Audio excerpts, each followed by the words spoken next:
Hello दोस्तों, तो जैसा कि पिछले एपिसोड में हमने देखा कि सन क्लाउड सेट का मेंबर यीफी यहाँ ब्रदर जू को जान से मारने वाला था, इसलिए वांगलिंग ने ब्रदर जू को बचा लिया। लेकिन यीफी फर्नेस से वापस अपने सन क्लाउड सेट भागते हुए इस बात की शिकायत अपने मास्टर से लगा देता है, जिनका नाम जाओ वुटाई था। जाओ वुटाई को जब वांगलिंग के बारे में मालूम हुआ तो उसे पहले तो यकीन नहीं आ रहा था, लेकिन जब वो यीफी की मदद से यहाँ वांगलिंग से मिलने के लिए पहुंचा तो अपनी आंखों से देखकर उसे सब कुछ मालूम हो गया। वो समझ गया था कि वांगलिंग कितना ज्यादा चालाक और होशियार है, जबकि साथ ही साथ ये दोनों बिल्कुल सेम स्टेज पर है। इन दोनों को ही अपना लेवल ब्रेक थ्रू करके गॉड लेवल में पहुंचना था, इसलिए हम देखते हैं कि जाओ वुटाई ने वांगलिंग को चैलेंज कर दिया कि हम दोनों आपस में कंपटीशन करेंगे कि हम दोनों में से पहले कौन गॉड रेल्म में इंटर करता है, जिसके लिए हम देखते हैं कि वांगलिंग भी एग्री हो गया। जाओ वुटाई जानता था कि वांगलिंग उसका अब तक का सबसे ज्यादा पावरफुल राइवल होगा। इसके बाद हम देखते हैं कि यूं ही समय गुजरता रहा। साउथर्न कंट्री में चारों तरफ बर्फ फैलना शुरू हो गई थी। अचानक ही वांगलिंग महसूस करता है कि ये बर्फ बिल्कुल भी नॉर्मल नहीं, और ऊपर आसमान में आने के बाद वांगलिंग को वहां पर एक तरह की फॉर्मेशन भी दिख गई जो कि इस सीवल स्नो को क्रिएट कर रही थी।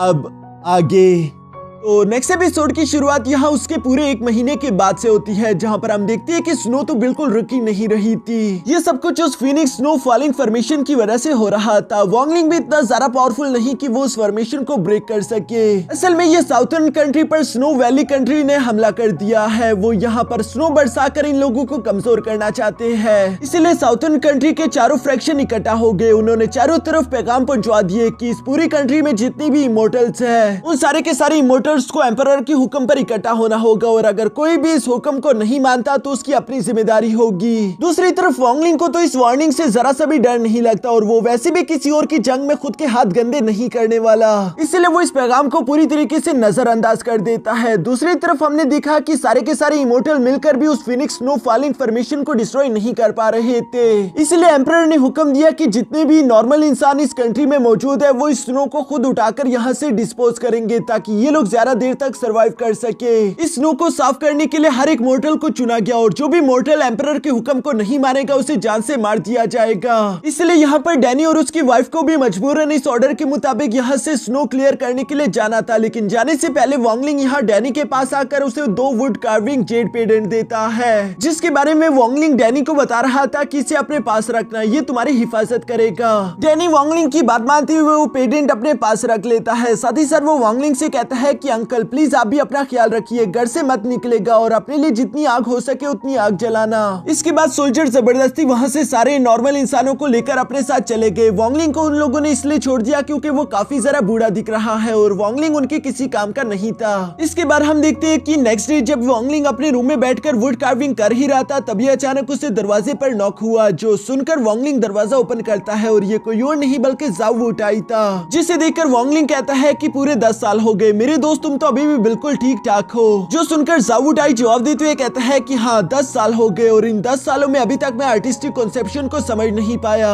कितने अफसोस की बात है। जो कहते हैं साथ ही वो वांगलिंग के पास आकर बैठ गया। साथ ही साथ वो देखता है कि वांगलिंग ने तो मिस्टर ग्रीन के भी स्टैचू को पूरी तरीके से क्रिएट कर लिया, यानी कि वांगलिंग ने मिस्टर ग्रीन के आर्टिस्टिक कॉन्सेप्शन को समझ लिया है, जिनका आर्टिस्टिक कॉन्सेप्शन टाइम था, लेकिन वांगलिंग अभी भी उनके आर्टिस्टिक कॉन्सेप्शन को अपना नहीं रहा। ये बात जाओ वुटाई को एहसास करा देती है कि वांगलिंग कितना ज्यादा खतरनाक है। वो इस तरह की मामूली आर्टिस्टिक कॉन्सेप्शन को तो अपनाना भी नहीं चाहता। जो चीज किसी भी नेंशियन सोल लेवल के वॉरियर के लिए इतनी ज्यादा कीमती हो सकती है, वांगलिंग ने उसे बस ऐसी अलमारी में सलजाकर रख दिया। वांगलिंग भी दूसरी तरफ जाओ वुटाई की बातें सुन रहा था, इसलिए वो जाओ वुटाई से कहता है कि अगर तुम ये रखना चाहो तो ले सकते हो। जो कहते साथ ही वो मिस्टर ग्रीन का वुडन कार्व स्टैचू यहाँ जाओ वुटाई के हवाले कर देता है। जाओ वुटाई को तो ये देखकर अपनी आंखों पर यकीन नहीं आ रहा था कि वांगलिंग ने आखिर उसे इतनी कीमती चीज इतनी आसानी के साथ कैसे दे दी, क्योंकि वो इसका इस्तेमाल करते हुए मिस्टर ग्रीन के आर्टिस्टिक कॉन्सेप्शन को आसानी के साथ सीख लेगा, और उसके बाद वो गॉड रेल्म में इंटर कर सकता है। यहाँ मास्टर जाओ वुटाई को तो कुछ भी समझ नहीं आ रहा था। वो खुद पर काबू रखते हुए वांगलिंग से कहते हैं कि मुझे माफ कर देना, शायद मैं लालची हो रहा हूँ, लेकिन ये बहुत ही सारा कीमती मौका होगा और मैं वैसे ही तुमसे कुछ लेना नहीं चाहता। इसके बदले में मैं तुम्हें ये मैजिकल जेड पेडेंट देना चाहूंगा, जिसके अंदर अपने ओरिजिनल आर्टिस्टिक कॉन्सेप्शन को समझने की काबिलियत है, लेकिन ये मेरे किसी काम का नहीं, तुम इसे अपने पास रख सकते हो।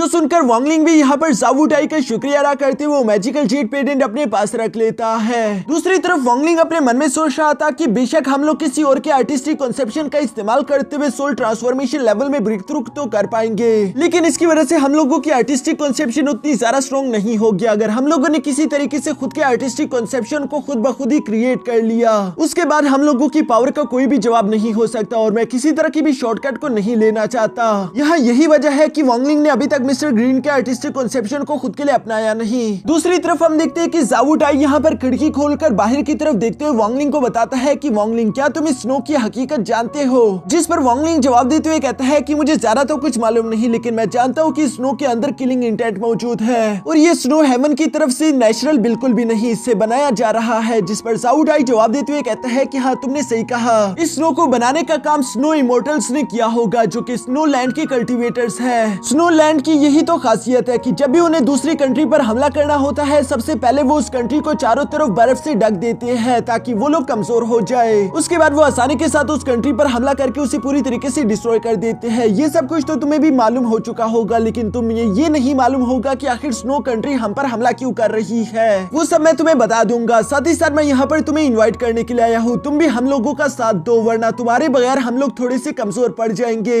लेकिन दूसरी तरफ हम देखते हैं कि वांगलिंग ने तो साफ साफ जावू टाई को मना कर दिया, क्योंकि वो किसी के लिए भी अपने हाथ गंदे नहीं करेगा, वो सिर्फ खुद के लिए फाइट करता है। इवन कि जावू टाई ने यहाँ वांगलिंग को कई सारे लालच भी देने की कोशिश करे कि तुम्हें बहुत सारे magical artifact, powerful spell and techniques मिल सकती है, जिसके लिए भी वांगलिंग नहीं माना। जो सुनकर जावू टाई मजबूर होकर वांगलिंग को कहता है कि चलो ठीक है, लगता है कि मुझे तुम्हें सारी सच्चाई बतानी होगी। जो कहती है जावू टाई ने यहाँ पर वांगलिंग से कुछ तो कहा, लेकिन इसके बारे में फिलहाल हम लोगों को नहीं बताया जाता। नेक्स्ट सीन में हम देखते हैं कि जावू टाई वांगलिंग को अलविदा करके वहां से बाहर जा रहा था। तभी वहां पर 4 फ्रैक्शन के 3 पावरफुल नेंशियन सोल लेवल के पीक वॉरियर पहुंच जाते हैं, जो कि जावू टाई से कहते हैं चूंकि उस इमोर्टल ने हम लोगों को ज्वाइन करने से मना कर दिया, इसलिए फ्रैक्शंस के ऑर्डर्स के मुताबिक हम उसे जान से मार डालेंगे। जो सुनकर जावू टाई उन तीनों को जवाब देते हुए कहता है कि क्या तुम्हें मालूम भी है कि उसके पास जावू टाई जैसे आदमी का आर्टिस्टिक कॉन्सेप्शन है, लेकिन वो उसे हासिल नहीं करना चाहता क्योंकि ये उसके लिए कमजोर है। तो तुम लोग ही सोचो, क्या तुम तीनों उसका मुकाबला कर पाओगे? क्योंकि मैं तो तुम लोगों के साथ नहीं आने वाला।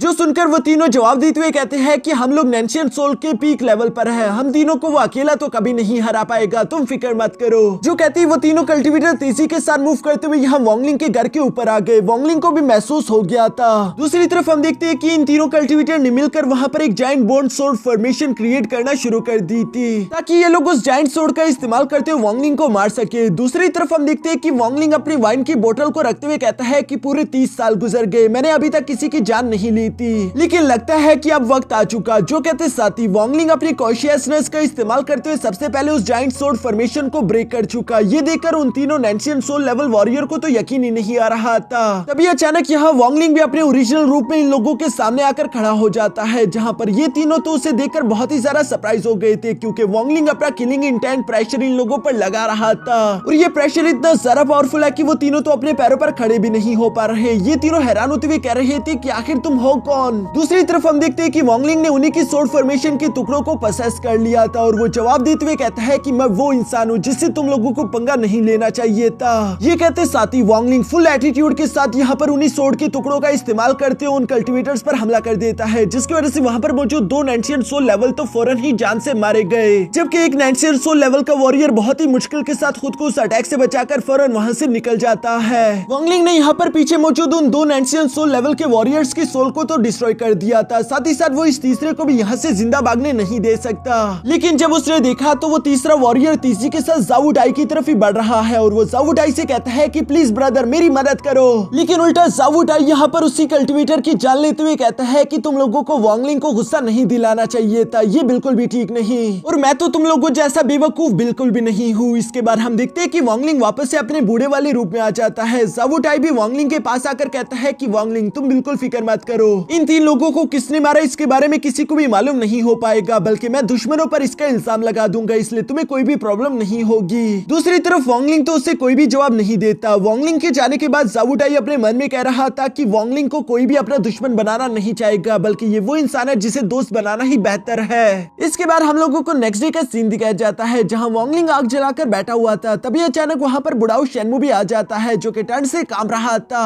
वांगलिंग उसे पीने के लिए वाइन देता है। दूसरी तरफ शेंगमू वांगलिंग को देखकर कहता है कि चारों तरफ जंग चल रही है, लेकिन देखो तो सही, तुम इस मौके का भी फायदा उठाकर खुद की कल्टीवेशन पर ध्यान दे रहे हो।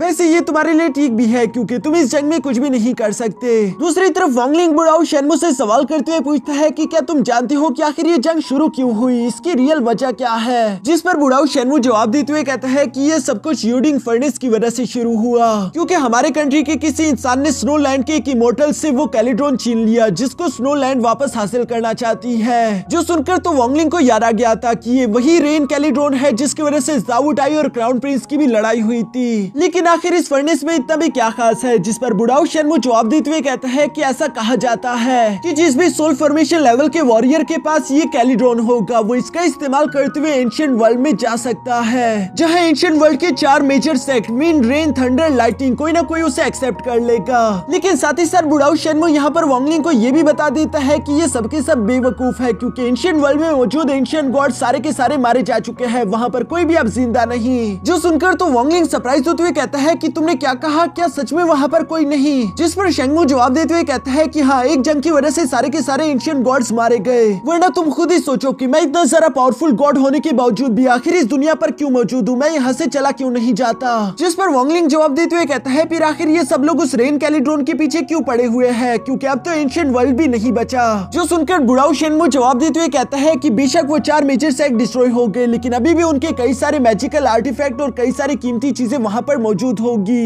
ये लोग उस एंशिएंट वर्ल्ड में सिर्फ इसलिए जाना चाहते हैं ताकि ये लोग वो सारे के सारे ट्रेजर अपने लिए हासिल कर सके। इवन वांगलिंग, मैंने सुना है कि वहाँ पर कुछ ऐसे स्पिरिचुअल आर्टिफैक्ट्स है जिसका इस्तेमाल करते हुए कोई भी सोल फॉर्मेशन लेवल का वॉरियर अपनी कल्टीवेशन की गॉड लेवल पीक पर पहुंच जाएगा। जो सुनकर तो वांगलिंग भी बहुत ही ज्यादा सरप्राइज हो गया था और वो यहाँ पर मास्टर शेंगमू का इस नॉलेज के लिए शुक्रिया अदा करता है। जो सुनकर बुढ़ाऊ शेंगमू वांगलिंग से कहता है कि चलो ये सब बातें तो बाद में होती रहेगी, तुम जानती हो ना कि मैं यहाँ पर अपने स्टैचू को लेने के लिए आया हूँ। यकीनन तुमने मेरा हैंडसम वाला स्टैचू बना लिया होगा, मैं उसे देखने के लिए बहुत ही बेताब हूँ। जो सुनकर वांगलिंग भी बुढ़ाऊ शेंगमू को जवाब देते हुए कहता है कि मैंने आपका वुड कार्विंग स्टैचू बनाने की बहुत ही कोशिश की और बहुत ही मुश्किलों के बाद मैं सिर्फ आपका एक ही स्टैचू बना पाया। जो लेकर वांगलिंग यहाँ बुढ़ाऊ शेंगमू के हवाले कर देता है। बुढ़ाऊ शेंगमू भी अपने वुड कार्विंग स्टैचू को देखकर बहुत ही ज्यादा खुश हो गया था। वो वांगलिंग से कहता है कि ये मेरे जितना तो हैंडसम नहीं दिख रहा, लेकिन फिर भी ठीक ठाक है, इसलिए मैं इसे एक्सेप्ट करता हूँ। जो सुनकर वांगलिंग जवाब देते हुए कहता है कि ये तो अच्छा हुआ कि आपको पसंद आया। दूसरी तरफ शेंगमू वांगलिंग को जवाब देते हुए कहता है कि अभी भी तुमने मेरे लिए 99 वुड कार्विंग स्टैचू बनाने हैं, इसलिए गॉड बनने के बाद अपना प्रॉमिस भूल मत जाना,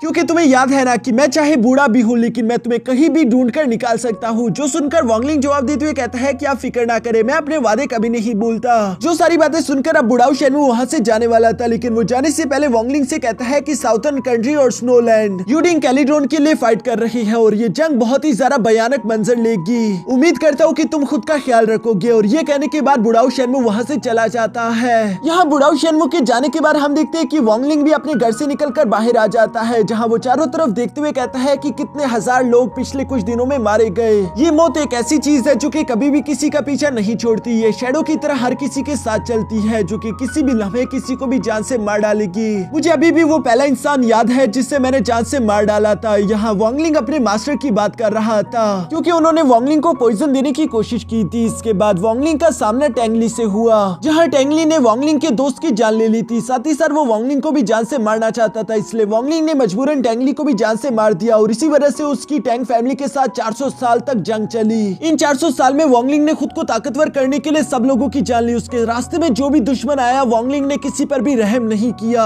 लोगों की लाशों पर चढ़ते हुए वांगलिंग इतनी ताकत हासिल कर चुका कि वो अपना बदला ले पाया। यहाँ ये सारी बातें याद करके वांगलिंग खुद से सवाल करते हुए कहता है कि आखिर मौत है क्या? मेरे ख्याल में मौत ही है जो कि जिंदगी को मतलब देती है, क्योंकि अगर मौत ना हो तो शायद जिंदगी का कोई मतलब नहीं रहेगा। यहाँ ये सारी बातें सुनकर दोस्तों मुझे लगता है कि वांगलिंग डेथ के आर्टिस्टिक कॉन्सेप्शन को अपने लिए अपनाने वाला है, क्योंकि वांगलिंग के पास डेथ स्पेल जैसा खतरनाक वेपन है और उसके पास डेथ की पावर हमेशा से ही रही थी। साथ ही साथ वांगलिंग के दिल में अब थोड़ी बहुत प्यार के लिए भी जगह थी, क्योंकि डैनियल और उसकी फैमिली के साथ गुजारा हुआ वक्त भी उसके लिए काफी ज्यादा कीमती था। और आखिरकार वांगलिंग जैसा है वो खुद को वैसा ही एक्सेप्ट करता है, इसलिए हम देखते हैं कि वांगलिंग वापस से अपने ओरिजिनल रूप में आ गया, जहाँ उसके बाल सफेद हो चुके थे। उसके आंखों से बहुत ही ज्यादा खतरनाक ऑरा रिलीज हो रहा था। यहाँ ये सब कहते साथ ही वांगलिंग तेजी के साथ वहाँ से उड़कर चला जाता है, जिसके बाद सीन शिफ्ट होकर दूसरी तरफ डैनी पर आ गया, जो कि एक बंकर में ठंड से कांपते हुए कुछ लोगों के साथ रात गुजारने की कोशिश कर रहा था। साथ ही साथ उसे अपनी बीवी और बेटे की फिक्र हो रही थी, क्योंकि काम की वजह से वो लोग एक दूसरे से अलग हो चुके। डैनी तो जानता अभी नहीं कि उसकी वाइफ जिंदा भी होगी या नहीं, क्योंकि इस वक्त ये ठंड बहुत ही ज्यादा हद से बढ़ चुकी थी। इवन की डैनी को तो अपने अंकल वॉन्गलिंग की भी परवाह हो रही थी, क्योंकि वो बहुत ही ज्यादा बूढ़े हैं। पता नहीं वो इतनी ज्यादा सर्दी को बर्दाश्त भी कर पाएंगे या नहीं, यही बात डैनी को सता रही थी। जो सब याद करते हुए डैनी यहाँ पर अंकल वॉन्गलिंग के दिए हुए पेडेंट की तरफ ही देख रहा था। दूसरी तरफ डैनी के पास मौजूद लड़के की हालत तो बहुत ही ज्यादा खराब थी। वो यहाँ पर डैनी को बताता है कि हमारी जो पास वाली कंट्री है वहाँ पर बिल्कुल भी सर्दी नहीं। मैंने तो सुना है कि पास वाली कंट्री में इस वक्त स्प्रिंग का मौसम चल रहा है, काश कि हम लोग अपनी कंट्री को छोड़कर वहाँ पर जा सकते। जो सब कहते हैं वो लड़का ठंड से कांपते हुए सोने की कोशिश करता है। दूसरी तरफ हम देखते हैं कि वॉन्गलिंग के पेरेंट की वजह से यहाँ पर डैनी को ज्यादा फर्क नहीं पड़ रहा था, लेकिन डैनी खुद भी इस बात को नहीं जानता। इसके बाद हम लोगों को नेक्स्ट मॉर्निंग का सीन दिखाया जाता है, जहाँ पर हम देखते हैं कि डैनी के पास मौजूद वो लड़का ठंड से कांप कर मर चुका था, जो देखकर डैनी और वहाँ पर मौजूद बाकी के लोगों को काफी ज्यादा बुरा महसूस होता है। लेकिन तभी अचानक वहाँ पर सिपाही आ चुके थे, जो कि इन लोगों से कहता है कि कोई बात नहीं, अगर तुम में से कोई मर भी गया, अगर तुम लोग जिंदा रहना चाहते हो तो अभी के अभी यहाँ से चलो। तुम लोगों को महल में से बर्फ साफ करनी होगी। जब तक तुम लोगों की जान में जान है, तुम लोगों को ये सब काम करते रहना होगा। तुम लोगों के पास दूसरा कोई रास्ता नहीं। इसके बाद हम लोग नेक्स्ट सीन में देखते हैं, जहाँ पर डैनी को एहसास हो चुका था कि ये सर्दी कभी नहीं रुकने वाली। वो भागता हुआ अपने बेटे और वाइफ और अंकल वॉन्गलिंग की तरफ ही जा रहा था, जहाँ वो इन तीनों का नाम लेते हुए कहता है कि प्लीज मेरे लिए इंतजार करना, मरना मत, फिक्र मत करो, मैं तुम तीनों को लेकर यहाँ से इस कंट्री से बाहर ले जाऊंगा। लेकिन जब वो अपने सामने मौजूद ठंड से बर्फ बनी हुई लाशों को देखता है तो वो पूरी तरीके से पागल होने लगा था। उसे एहसास हो गया था कि अब तक उसका कोई भी प्यारा जिंदा नहीं बचा होगा। यहाँ इस कंट्री में शायद बर्फ की वजह से कोई भी मॉर्टल जिंदा नहीं बचा, सब लोगों की मौत हो चुकी है। ये बात डैनी को अंदर से तोड़ चुकी थी। वो रोते हुए अपनी जगह पर बैठ करता है कि शायद अब बहुत देर हो चुकी है, हम लोग यहाँ से नहीं निकल सकते। ये सब कहते हुए डैनी रोते हुए अंकल वॉन्गलिंग, अपने बेटे, अपनी बीवी का नाम चिल्ला रहा था। तभी अचानक हम लोगों को वहाँ पर एक इमोर्टल का ऑरा महसूस होता है, जो कि कोई और नहीं बल्कि वॉन्गलिंग था, जो कि धीरे धीरे से डैनी के पास आ गया। वो यहाँ डैनी के सर पर हाथ रखते हुए कहता है कि डैनी शांत हो जाओ, अब तुम्हारा अंकल वॉन्गलिंग यहाँ पर आ चुका है, तुम्हें फिक्र करने की कोई जरूरत नहीं। जो सुनकर डैनी को लगता है कि शायद उसके कान बज रहे हैं। ये आवाज तो बेशक अंकल वॉन्गलिंग की थी, लेकिन उसके सामने मौजूद ये इंसान वॉन्गलिंग तो नहीं लग रहा। वो वॉन्गलिंग को देखकर सवाल करते हुए पूछता है कि आखिर तुम कौन हो। वॉन्गलिंग तो अभी भी डैनी में उसका बचपन देख पा रहा था, और वो डैनी से कहता है कि फिक्र मत करो, डरने की कोई जरूरत नहीं, मैं यहाँ पर आया हूँ ताकि मैं तुम्हें तुम्हारी फैमिली के साथ बाहर लेकर जा सकूं। जो कहती वॉन्गलिंग अपनी पावर का इस्तेमाल करते हुए डैनी को बेहोश कर देता है। दूसरी दफा जब डैनी की आंखें खुली तो वो साउथर्न कंट्री से बाहर मौजूद था, जहाँ पर कोई भी बर्फ नहीं। वो हैरान होते हुए कहता है कि आखिर मैं ये कहाँ पर हूँ, जबकि साथ ही साथ उसने देखा कि वहाँ पर उसकी बीवी और बच्चा भी मौजूद है। इससे पहले कि वो आगे कुछ भी समझ पाता, तभी अचानक डैनी का बेटा जवाब देते हुए कहता है कि देखो फादर, हम लोग साउथर्न कंट्री से बाहर आ चुके हैं, लेकिन आखिर ये हुआ कैसे। डैनी की वाइफ कहती है कि मुझे आखिरी बार याद है कि मैं बंकर में सोई हुई थी, लेकिन दूसरी दफा जब मेरी आंख खुली तो मैं यहाँ पर पहुँच गई। ये सब बहुत ही अजीब है। डैनी को भी लग रहा था कि शायद ये सब ख्वाब होगा, लेकिन जैसे ही वो सामने की तरफ देखता है वहाँ पर उसे कई सारा गोल्ड भी दिखाई दिया, जो कि अंकल वॉन्गलिंग का ही था। इसलिए वो समझ गया कि हम लोगों को अंकल वॉन्गलिंग ने बचाया है। इसलिए डैनी अपनी बीवी और बच्चे के साथ मिलकर यहाँ वॉन्गलिंग को रिस्पेक्ट पेश करते हुए कहता है कि अंकल वॉन्गलिंग प्लीज अपना ख्याल रखना। ये कहने के बाद डैनी अपने बेटे और बीवी के साथ नेबर कंट्री की तरफ रवाना हो गया। वॉन्गलिंग भी दूर से ये सब होता हुआ देख रहा था। उसके बाद वो खुद से कहता है कि अब वक्त आ गया गॉड लेवल में ट्रांसफॉर्म होने का, क्योंकि अभी वॉन्गलिंग को अपने डेथ के आर्टिस्टिक कॉन्सेप्शन की समझ आ चुकी है। और वैसे भी ये अपॉर्चुनिटी वॉन्गलिंग के लिए काफी ज्यादा बेहतर होगी। एक बार वो गोल्ड रेल में ब्रेक थ्रू कर ले, उसके बाद वो उस यूडिंग कैलेड्रोन को भी हासिल कर लेगा, जिसका इस्तेमाल करते हुए वो एंशिएंट वर्ल्ड में टेलीपोर्ट कर सकेगा। क्योंकि वॉन्गलिंग भी यही सोच रहा था कि यही मौका सबसे ज्यादा बेहतर है, क्योंकि साउथर्न कंट्री और स्नोलैंड दोनों एक दूसरे से जंग में मसरूफ होंगे। उन्हें तो अंदाजा भी नहीं हो पाएगा कि वॉन्गलिंग सोच क्या रहा है। और आखिरकार हम देखते हैं कि वॉन्गलिंग वापस से अपने पुराने रूप में आ गया, जिसके साथ ही हमारा यह एपिसोड यहीं पर खत्म हो जाता है।